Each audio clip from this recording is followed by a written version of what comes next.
Hi there, everybody. I'm Shawn Reynolds, and I'm here with Cristin Raven. She is a counselor at Outreach High School here in St. Albert, and also a professional art therapist. And we're going to talk today about some of the signs of learner fatigue that we're seeing as we move into the spring of this year. So, hey, Cristin. Hi, Shawn. Good to see you. Good, always to see your background there.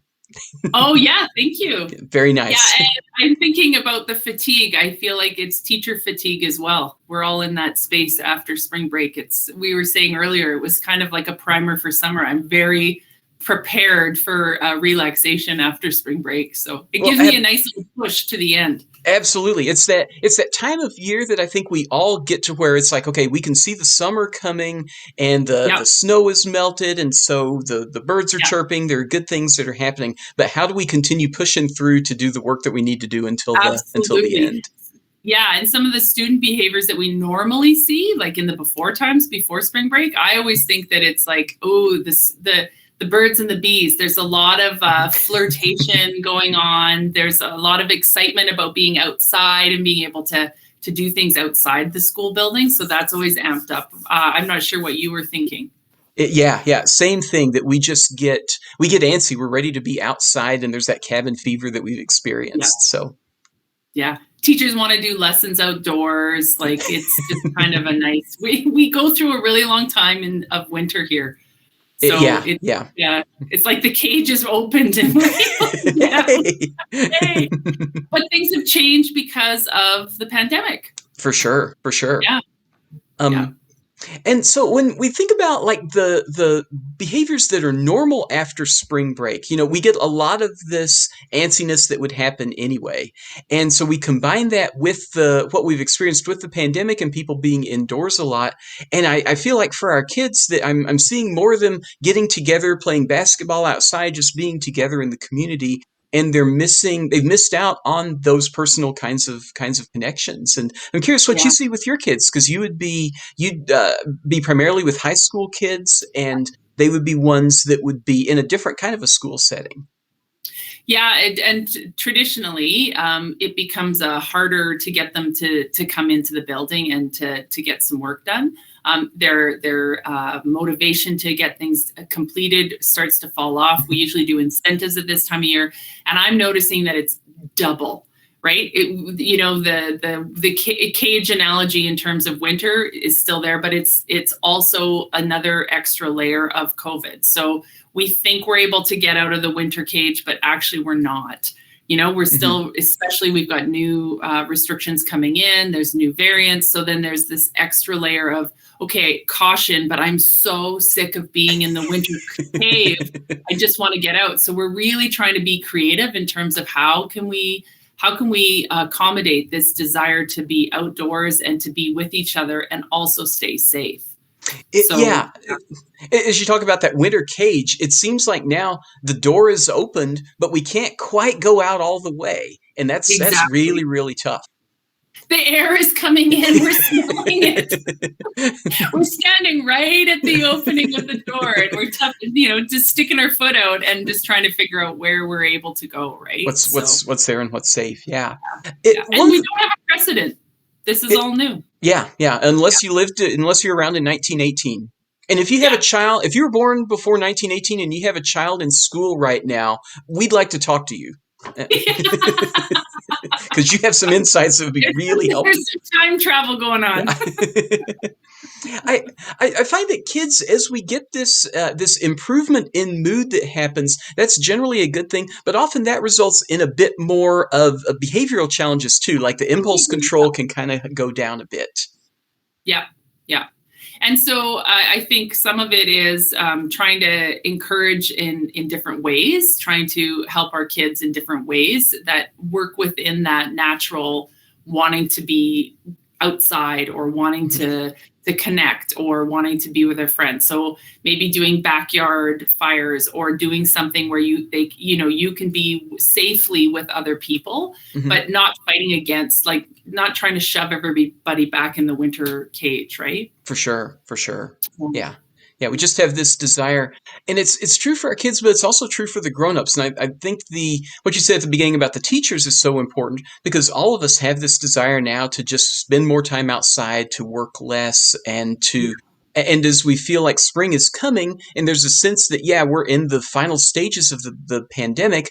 That's true, but it's not over yet. It's this fear of we're in the fourth quarter, but you still have to Yeah. keep on playing. Totally. And that we're literally going into the fourth quarter, Shawn, in school. That's exactly it. And the beauty of longer days is actually we have longer time to do stuff. So I've been encouraging students to wake up a little bit earlier because it's lighter, and then peppering their day with their schoolwork. So instead of just sitting hard for 2-3 hours to get stuff done, if you're able to pepper some breaks into it so that you have longer to do things instead of this condensed dark day, right? So that is the upswing in terms of the fatigue. I think we're just sick and tired of being inside. So maybe doing homework outside, sitting on your deck to do your assignments. These are kids who are working from home, obviously not in classrooms. But teachers, we are experts at springtime teaching. We've done this for a long time. And in some ways, it's better than being in a classroom. If we're able to take, portion of our kids to do some work outside or do some exploring or that type of thing, we've managed the springtime antsiness for millennia in terms of teaching, right? So, yeah. I think that idea of learner fatigue and how do we address that in knowing just that it's a time of year thing combined with the pandemic, having different ways of being able to teach or to get instruction. And I think that one of the benefits of what we've experienced over this year is that there are things that we can learn by video that are really cool. And using this as another medium to be able to teach our kids is a good thing. And so I mean, a lot of our kids are really into YouTube and TikTok, which isn't at first glance seems like it's a bad thing, but a number of our kids will do that, and they'll engage in like science videos and things that are good for education. So being able to merge these different things in a way that helps to combat that fatigue, because we all have this at this time of the year. Yeah, totally. And wouldn't it be fun also to ask your child to teach you or create like a little video to show you what they're learning? I mean, that could be super engaging. Or having a backyard fire and reading out the questions, or doing homework by a backyard setting instead of, at the table or at the desk, or, be quiet, that kind of thing. It can be very engaging to be able to share all of that stuff with your child. For sure. Do you find as a teacher, are you able to use alternate methods of assessing to see what kids know? Because you've got, we think about writing a test and you write down your answers. Some kids are good at that and some kids not so much. Yes, we've been working very hard. This is sort of that ingenuity that comes from a problem. And this year in particular, there's been some very exciting things come out of having to do online learning and looking at different ways. When you talk about making videos, there's still storyline, there's content, there's, you can create a video, you could do a slideshow.